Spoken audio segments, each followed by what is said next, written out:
Hello guys, good morning. രാവിലെ തന്നെ കുറച്ച് വെള്ളം ചൂടാക്കാൻ വെച്ചേക്കുക കേട്ടോ. മോൾക്ക് തൊണ്ടവേദന ആയതുകൊണ്ട് രാവിലെ ചൂടുവെള്ളം കുടിക്കാൻ വേണമെന്ന് പറഞ്ഞ് അങ്ങനെ കുറച്ച് വെള്ളം തിളപ്പിക്കാൻ വെച്ചിട്ടുണ്ട്. പിന്നെ സാമ്പാറിന് അരിഞ്ഞ് വെച്ച് അതിൽ കുറച്ച് പൊടി, മഞ്ഞൾപ്പൊടി, ഉപ്പും ഒക്കെ ഇട്ട് കറിവേപ്പിലയൊക്കെ ഇട്ടിട്ട് അതും വെള്ളം ഒഴിച്ച് കുക്കറിലോട്ട് വെച്ചിട്ടുണ്ട്. തോരമ്പരിപ്പൊക്കെ ഇട്ടിട്ട് 2 വിസിൽ കേൾക്കാനായിട്ട് കുക്കറിൽ അടുപ്പത്ത് വെച്ചിട്ടുണ്ട്.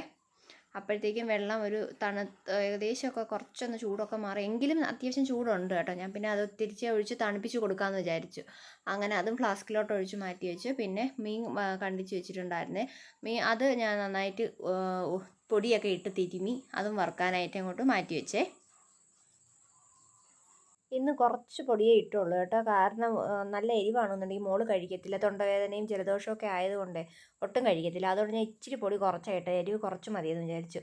പിന്നെ ഞങ്ങളുടെ നാട്ടിൽ ഇതിനെ കൊഴിയാളാന്നാണ് പറയുന്നത് കേട്ടോ. വളരെ ചെറിയ മീനായിരുന്നു. അതുകൊണ്ട് തന്നെ തിരുമ്മി എടുക്കുമ്പോഴേക്ക് സൂക്ഷിച്ച് ചെയ്തില്ല എന്നുണ്ടെങ്കിൽ അത് പൊടിഞ്ഞു പോകുമായിരുന്നു. അത്രയും ചെറിയ മീനായിരുന്നു കേട്ടോ. ഇത്രയും ചെറിയ കൊഴിയാളയൊക്കെ പക്ഷേ പൊരിച്ചെടുത്താൽ നല്ല ടേസ്റ്റാണ്. പക്ഷെ അത് നമ്മൾ കട്ട് ചെയ്തൊക്കെ റെഡിയാക്കി എടുക്കാനായിട്ട് താമസപ്പെടും കേട്ടോ. അത്ര ചെറിയ മീനായിരുന്നു. തോരൻ വയ്ക്കുക എന്തുകൊണ്ടെന്ന് പറഞ്ഞപ്പോൾ താഴെ ഒരു കൊല ഒടിഞ്ഞിടപ്പുണ്ടെന്ന് പറഞ്ഞ്. ഞാൻ കൊല കണ്ട് ഞാൻ ഞെട്ടിപ്പോയി. എന്തായാലും ഇങ്ങനെ ഒരു കൊലയാണെന്ന് വിചാരിച്ചില്ല. പിന്നെ ഞാൻ വിചാരിച്ചു ഇന്ന് ഒരു ദിവസത്തേക്ക് നമുക്ക് കറി വയ്ക്കാൻ വേണ്ടി അത് മതിയല്ലോ. അങ്ങനെ ഞാൻ പോയി എടുത്തിട്ട് വന്നതാണ്. ഇത്രയും വലിയ കൊല ഞാൻ കണ്ടിട്ടില്ല കേട്ടോ. പക്ഷേ അത് വളരെ ചെറുതാണെങ്കിലും നല്ല ടേസ്റ്റാണ്. അത് കറി വയ്ക്കുകയാണെന്നുണ്ടെങ്കിൽ നല്ല ടേസ്റ്റാണ്. അപ്പോഴത്തേക്കും അപ്പച്ചിയാണെന്നുണ്ടെങ്കിൽ അമ്പലത്തിൽ നിന്ന് കുറച്ച് പ്രസാദം കൊണ്ടുവന്നായിരുന്നു. അപ്പോൾ അത് കഴിച്ചു. എനിക്ക് അരവണ പായസം ഭയങ്കര ഇഷ്ടമാണ്. അത് കുറച്ചേ ഉണ്ടായിരുന്നുള്ളൂ. പക്ഷേ അത് ഞങ്ങളെല്ലാവരും കൂടെ കഴിച്ചു. നല്ല ടേസ്റ്റായിരുന്നു കേട്ടോ. നല്ല കടും പായസമായിരുന്നേ. അതിനുശേഷം ഞാൻ ഈ കായൊക്കെ അങ്ങോട്ട് എല്ലാം വൃത്തിയാക്കി എടുത്തിട്ട് അരിഞ്ഞ് അത് അടുപ്പിൽ വയ്ക്കാനായിട്ട് നോക്കി. അപ്പോഴത്തേക്കും ബാക്കി മീൻ വറുക്കാനൊക്കെ അടുപ്പി വെച്ചിട്ടുണ്ടായിരുന്നു. അതൊക്കെ ഏകദേശം പരുവായി വന്നിട്ടുണ്ടായിരുന്നേ. ഈ മെഴുക്കുവരട്ടി വെക്കാനായാലും തോരൻ വെക്കാനായാലും നല്ല ടേസ്റ്റാണ്. ചെറുതാണ്, അധികം വിളവൊന്നും ആയില്ല, ഒട്ടും വിളവായില്ല. അത് എങ്കിലും നല്ല ടേസ്റ്റാണ്. വിളവാവാത്തതുകൊണ്ടാണെന്നൊന്നും എനിക്ക് തോന്നുന്നു. വിളവാവുന്നതിനെക്കാട്ടിലും ടേസ്റ്റാണ് ഇങ്ങനെ വിളവാവുന്നതിന് മുമ്പിട്ടുള്ളത്. അപ്പോൾ ഞാൻ മെഴുക്കുവരട്ടി വയ്ക്കാനായിട്ടാണ് വിചാരിച്ചിരിക്കുന്നത്. അപ്പോൾ അത് ആദ്യം കട്ട് ചെയ്ത് വെച്ചിട്ട് കഞ്ഞിവെള്ളം ഉണ്ടെങ്കിൽ അതിലിട്ട് ഇച്ചിരി ഒന്ന് കഴുകി എടുക്കുകയാണെങ്കിൽ അതിൻ്റെ കറ പോകും കേട്ടോ.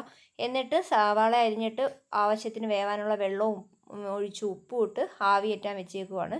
എന്നിട്ട് അത് അത്യാവശ്യം പരുവാകുമ്പോഴത്തേക്കും എണ്ണ ഒഴിച്ചിട്ട് കുറച്ചും കൂടെ വെള്ളം വറ്റുമ്പോഴത്തേക്ക് എണ്ണ ഒഴിച്ചിട്ട് അത്യാവശ്യം പരുവപ്പെടുത്തിഞ്ഞെടുക്കും കേട്ടോ.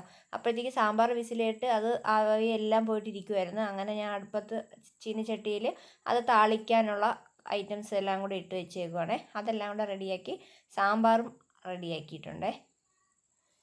ഇന്ന് രാവിലെ ബ്രേക്ക്ഫാസ്റ്റിന് ഉപ്പുമാവായിരുന്നു. പക്ഷേ നമ്മൾ രാവിലെ സാമ്പാർ വയ്ക്കുകയാണെന്നുണ്ടെങ്കിൽ ദോശയോ ഇഡ്ഡലിയോ അപ്പമോ ഒക്കെ ആണെന്നുണ്ടെങ്കിൽ നമുക്ക് എളുപ്പമാണ്. ബ്രേക്ക്ഫാസ്റ്റിനുള്ള കറിയായി, ഉച്ചയ്ക്കലത്തേക്ക് കറിയായി കേട്ടോ. പക്ഷേ ഇന്ന് രാവിലെ ഉപ്പുമാവായിരുന്നു. അതുകൊണ്ട് ലഞ്ചിനാണ് സാമ്പാർ വെച്ചത്. അതിനിടയിൽ മോള് വന്ന് കുറച്ച് ഡാൻസ് ഒക്കെ ചെയ്ത് കാണിച്ചു തരുവാണ് കേട്ടോ. അദ്ദേഹത്തിന് ഡാൻസ് ഭയങ്കര ഇഷ്ടമാണ്. ഇടയ്ക്കിടയ്ക്ക് വന്ന് തന്നെ ഡാൻസ് കളിച്ച് കാണിച്ചു തരുവാണേ.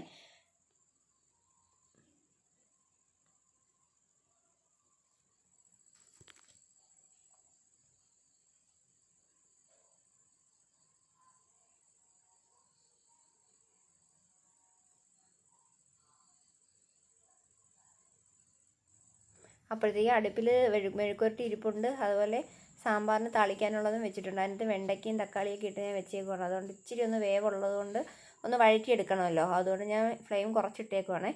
അപ്പോൾ അതും ഒന്ന് റെഡി ആകുമ്പോഴത്തേക്ക് സാമ്പാർ റെഡിയായി. പിന്നെ മീൻ വറുത്തതും റെഡി ആയിട്ടുണ്ട്. പിന്നെ മെഴുക്കുവരട്ടി. ഇതാണ് കേട്ടോ ഇന്നത്തെ ലഞ്ച്. പിന്നെ രാവിലെ അമ്മ മാങ്ങ അച്ചാറിട്ട് ഇരിപ്പുണ്ട്. അപ്പോൾ ഇത്രയാകുമ്പോഴത്തേക്ക് ഇന്നത്തെ ഊണിനുള്ള പരിപാടികളായി.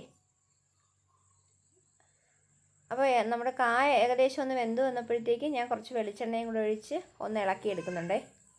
എന്തൊക്കെ പറഞ്ഞാലും നമ്മുടെ പറമ്പിൽ നിന്ന് കിട്ടുന്ന പച്ചക്കറിക്ക് അതൊരു പ്രത്യേക ടേസ്റ്റ് തന്നെയാണല്ലോ. എന്തായാലും വിഷരഹിതമാണല്ലോ, അങ്ങനെയും ഉറപ്പിക്കാമല്ലോ നമുക്ക്.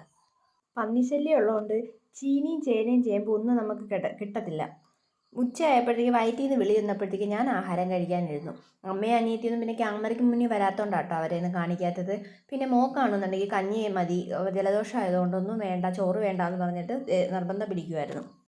അങ്ങനെ ഫുഡൊക്കെ കഴിച്ചിട്ട് ഞാൻ ഫോൺ പോയി എടുത്ത് നോക്കിയപ്പോൾ എൻ്റെ ഫോൺ സൈലൻറ്റിലായിരുന്നു കേട്ടോ. ഫോൺ എടുത്ത് നോക്കിയപ്പോഴത്തേക്ക് 5 മിസ് കോൾ വന്ന് കിടക്കുന്നു. ഏത് അൺനോൺ നമ്പറാണ്, സേവ് ഒന്നും അല്ലായിരുന്നു. അങ്ങനെ ഞാൻ പേടിച്ചു, ഇത് ഏത് നമ്പറിൽ നിന്നാണ് വിളിച്ചതെന്ന് അറിയാൻ വയ്യല്ലോ. അങ്ങനെ ഞാൻ തിരിച്ചു കോൾ ചെയ്തു. കോൾ ചെയ്തപ്പോഴത്തേക്ക് ഞാൻ മോൾക്ക് ഫാൻസി ഡ്രസ്സിന് വേണ്ടിയിട്ട് ഒരു ഡ്രസ്സും കോസ്റ്റ്യൂംസും ഒക്കെ ഞാൻ റെൻറ്റിന് എടുത്തിട്ടുണ്ടായിരുന്നല്ലോ, ആ ഷോപ്പിൽ നിന്ന് വിളിച്ചതായിരുന്നു കേട്ടോ. അവിടെ ഞാൻ പ്രോഗ്രാം കഴിഞ്ഞിട്ട് ഉടൻ തന്നെ ഞാൻ ഇതെല്ലാം കൊണ്ട് ഞാൻ ആ ഷോപ്പിൽ പോയതാണ്. അപ്പോൾ ഷോപ്പ് ക്ലോസ് ആയിരുന്നു. അതുകൊണ്ടാണ് ഞാൻ പിന്നെ കൊടുക്കാതിരുന്നത്. വിളിച്ച സ്ഥിതിക്ക് എന്തായാലും കൈയോടെ തന്നെ കൊണ്ട് കൊടുക്കാമെന്ന് വിചാരിച്ചു. അങ്ങനെ ഞാൻ റെഡിയായി, മോളെ റെഡിയാക്കിയിട്ട് ഷോപ്പിലോട്ട് പോകാമെന്ന് വിചാരിച്ചു. സാധനങ്ങൾ കൊണ്ടുപോകാനുള്ള സാധനങ്ങളെല്ലാം എടുത്ത് വെച്ചിട്ടുണ്ട്. ഡ്രസ്സും മാല, വള, കൊലുസ്, കമ്മൽ, അങ്ങനെ ഒരുപാട് ഐറ്റംസ് ഉണ്ട് കേട്ടോ. ഇതെല്ലാം മറക്കാതെ എടുത്ത് വെക്കണമല്ലോ. അങ്ങനെ ഇതെല്ലാം മറക്കാതെ എടുത്ത് വെച്ചിട്ടുണ്ട്. പക്ഷേ ഒരു അബദ്ധം പറ്റിപ്പോയി, ശൂലം കൊണ്ടുപോകാൻ മറന്നുപോയായിരുന്നു കേട്ടോ. അവിടെ ചെന്നപ്പോഴത്തേക്കാണ് ഓർത്തത്. പകുതി വഴി വെച്ച് ഓർത്തെങ്കിൽ പോലും ഞാൻ വന്ന് എടുത്തിട്ട് പോയേനെ. പക്ഷേ അവിടെ ചെന്നപ്പോഴത്തേക്ക് അവിടെ ശൂലങ്ങൾ എല്ലാം നിരത്തി വെച്ചേക്കുന്ന കണ്ടപ്പോഴാണ് ഞാൻ ഓർത്തത്, അയ്യോ അബദ്ധം പറ്റിപ്പോയെന്ന്. പിന്നെ എന്ത് ചെയ്യാനാണ്, ഇനിയിപ്പോൾ നാളെ കൊണ്ട് കൊടുക്കാമെന്ന് പറഞ്ഞിട്ടുണ്ട്. അപ്പോൾ അവർക്ക് വലിയ കുഴപ്പമൊന്നുമില്ല, നാളെ കൊടുത്താൽ മതിയെന്ന് പറഞ്ഞു. പിന്നെ പെട്ടെന്ന് റെഡിയായി. നന്നായിട്ട് മുടി ഒഴിയുന്നുണ്ട് കേട്ടോ. എനിക്ക് ഇടയ്ക്ക് വെച്ച് ഞാൻ നല്ല ഹെയർ ഫോളൊക്കെ ഉള്ള സമയത്ത് താളിയും കാര്യങ്ങളൊക്കെ തേച്ച് ഒന്ന് മെയിൻറ്റെയിൻ ചെയ്ത് വന്നതായിരുന്നു. പക്ഷേ ഇപ്പോൾ വീണ്ടും കെയർ ചെയ്യാതിരുന്ന് വീണ്ടും മുടി ഒഴിച്ചിൽ തുടങ്ങിയിട്ടുണ്ട്. പിന്നെ മോളെ റെഡിയാക്കി എടുക്കുവാണ്. അതിനിടയിൽ അനിയത്തി വന്ന് അവളെ ഓരോന്ന് പറഞ്ഞ് ദേഷ്യം പിടിപ്പിച്ചുകൊണ്ടിരിക്കുകയാണ്. അവരുടെ നാള് തമ്മിൽ ചേരത്തില്ല. രണ്ടുപേരും നേരെ കണ്ടാൽ കീരിയും പാമ്പുമാണ്. എന്നാൽ ഭയങ്കര സ്നേഹമാണ് കേട്ടോ. എന്നാലും ഒരുവിധം സമയത്തെല്ലാം നല്ല അടിയാണ്, രണ്ടുപേരും അടിയാണ്. അങ്ങനെ എങ്ങനെയെങ്കിലുമൊക്കെ റെഡിയാക്കി എടുത്തു. വയ്യാത്തതുകൊണ്ട് ആൾക്ക് വരാൻ ഒട്ടും താല്പര്യമില്ലായിരുന്നു. എങ്കിലും ഞാൻ എങ്ങനെയെങ്കിലും കൊണ്ടുപോകാമെന്ന് വിചാരിച്ചു. വീട്ടിൽ നിൽക്കുകയാണെന്നുണ്ടെങ്കിൽ ഭയങ്കര കുരുത്തക്കേടായിരിക്കും. പിന്നെ എൻ്റെ റൂമിൻ്റെ ഭിത്തിയൊക്കെ ഇരിക്കുന്നുണ്ടല്ലോ, മൊത്തം വരച്ചും കുറിച്ചും വെച്ചേക്കുവാണ്. അതിനിടയിൽ ഡാൻസൊക്കെ കളി വന്നു അർഷാട്ടിക്ക്. അങ്ങനെ ഡാൻസൊക്കെ കളിക്കുകയാണ്. അങ്ങനെ എങ്ങനെയെങ്കിലും എവിടെയെങ്കിലും പോകാനായിട്ട് റെഡിയാക്കാൻ പിടിച്ചെത്തിയ ഒരു വിധത്തിൽ നിന്ന് തരത്തില്ല. പിന്നെ ബഹളം വെച്ചൊക്കെ എങ്ങനെയെങ്കിലുമൊക്കെ പിടിച്ച് നിർത്തുന്നത്. പൊട്ടിട്ട് കൊടുത്തയച്ച് കഴിയുമ്പോൾ എടുത്ത് വായിലിടും, അല്ലെങ്കിൽ എടുത്ത് കളയും. മുടി കെട്ടാനും ഒതുങ്ങിയും അടങ്ങിയും ഒന്നും നിന്ന് തരത്തില്ല. പിന്നെ എങ്ങനെയെങ്കിലുമൊക്കെ റെഡിയാക്കി എടുത്തുകൊണ്ട് പോവുക ചെയ്യുന്നത്. എവിടെ പോയാലും ഇത് തന്നെയാണ് പരിപാടി. ജലദോഷമായിട്ട് 2-3 ദിവസം കൊണ്ട് തല കുളിപ്പിക്കുന്നില്ല. അതുകൊണ്ട് തല മൊത്തത്തിൽ ചെടയാണ്. പിന്നെ അത് തല ചീപ്പി കൊടുക്കുമ്പോഴത്തേക്ക് അത് വേദനയാണെന്നും പറഞ്ഞിട്ട് അതും ബഹളം ഉണ്ടാക്കിക്കൊണ്ടിരിക്കുകയാണ്. ആശാട്ടിക്ക് മുടി ഇങ്ങനെയൊന്നും കെട്ടിക്കൊടുക്കുന്നത് ഇഷ്ടമല്ല കേട്ടോ. പൊണിറ്റെയിലൊന്നും കെട്ടിക്കൊടുക്കുന്ന ഒട്ടും ഇഷ്ടപ്പെടത്തില്ല. മുടി അഴിച്ചിട്ട് കൊടുക്കുന്നതാണ് ഏറ്റവും ഇഷ്ടം. അതിട്ട് ആട്ടി നടക്കണം, അതാണ് ഏറ്റവും ഇഷ്ടം. പിന്നെ വയ്യാത്തതുകൊണ്ട് ഒന്നും മിണ്ടാതെ നിൽക്കുക, എങ്ങനെയെങ്കിലുമൊക്കെ ഇങ്ങനെ കാണിച്ചുകൊണ്ടൊക്കെ നിൽക്കുക. പിന്നെ ഞാനും കുറച്ച് സോപ്പൊക്കെ ഇട്ട് ഓരോരോ കാര്യങ്ങളൊക്കെ പറഞ്ഞു കൊടുത്തിട്ട് ഓരോ സാധനങ്ങളൊക്കെ മേടിച്ചു കൊടുക്കാൻ, കുരുത്തക്കേട് കാണിക്കലെന്നൊക്കെ പറഞ്ഞ് സോപ്പിട്ട് സ്നേഹപ്രകടനമൊക്കെ നടത്തിക്കൊണ്ടിരിക്കുകയാണ്. അതും കഴിഞ്ഞ് പെട്ടെന്ന് ഇറങ്ങാൻ നോക്കുവാണേ നമ്മൾ. അതിനിടയിൽ ചാവി ഉണ്ടല്ലോ കാറിൻ്റെ. വീട് മൊത്തത്തിൽ നോക്കി ഞാൻ. അന്ന് പ്രോഗ്രാം കഴിഞ്ഞിട്ട് വന്നിട്ട് എവിടെ കൊണ്ട് വെച്ചെന്ന് ചോദിച്ചാൽ അറിയാൻ വയ്യ. വീട് മൊത്തത്തിൽ നോക്കി, ചാവി കണ്ടില്ല. ഒരു അരമണിക്കൂറോളം അവിടെ കിടന്ന് കറങ്ങി തിരിഞ്ഞ് നടന്നതിന് ശേഷം അവസാനം ചാവി കണ്ടുപിടിച്ചിട്ട് പോകാൻ പറ്റിയത്. അവിടെ ഷോപ്പിൽ 4 മണിയാകുമ്പോഴത്തേക്ക് ഷോപ്പ് അടയ്ക്കും. അതിന് മുമ്പിട്ട് പോവുകയും വേണം. എന്തായാലും പെട്ടെന്ന് കണ്ടുപിടിച്ചു. ഈ ഷോപ്പിൻ്റെ പേര് നാട്യാഞ്ജലി എന്നാണ്, കിളിമാനൂരാണ്. ഇവിടെ ഡാൻസിന് വേണ്ടിയിട്ടുള്ള എല്ലാ കോസ്റ്റ്യൂംസും ഓർണമെൻറ്റ്സും എല്ലാം ഇവിടെ കിട്ടുന്നുണ്ട്. അതുപോലെ അവിടെ റെൻറ്റും ആണ്, സെയിലും ചെയ്യുന്നുണ്ട് അവർ. ഒരുവിധം എല്ലാ കോസ്റ്റ്യൂംസും നമുക്കവിടെ കിട്ടും. നല്ല കളക്ഷൻസുമാണ് കേട്ടോ. നമ്മൾ തിരിച്ചു വരുന്ന വഴി ഒരു കരിക്കൻ ഷേക്കിൻ്റെ ഒരു ഷോപ്പ് കണ്ടു. അങ്ങനെ അവിടെ കയറി ഒരു കരിക്കൻ ഷേക്കും കുടിച്ചു. മോൾക്ക് ഒരു ഫ്രൂട്ടിയും വാങ്ങിക്കൊടുത്തു. അപ്പോൾ ഇത്രയേ ഉള്ളൂ. Tata bye bye.